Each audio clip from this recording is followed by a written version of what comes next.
In this video, I'll walk you through how to perform a reliability analysis to determine if your questionnaire has any internal consistency or reliable for your research work.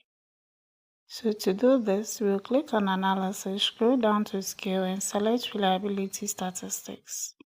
Here, we'll move the items or the questions into the next box.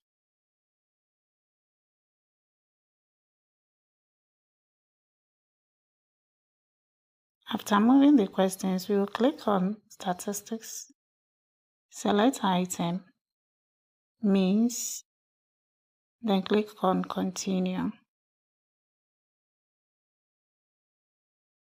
After this, we ensure that our model is on Alpha, then OK.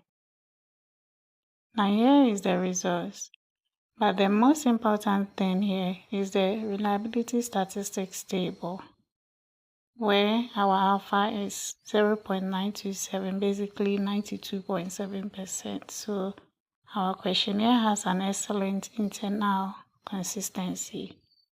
It must be noted that for your questionnaire to be reliable for your research work, it should be 70% and above after performing your reliability statistics. Therefore, if you didn't get 70% and above, check out on this channel for tricks that you can use to make your reliability analysis above 70% and acceptable on SPSS.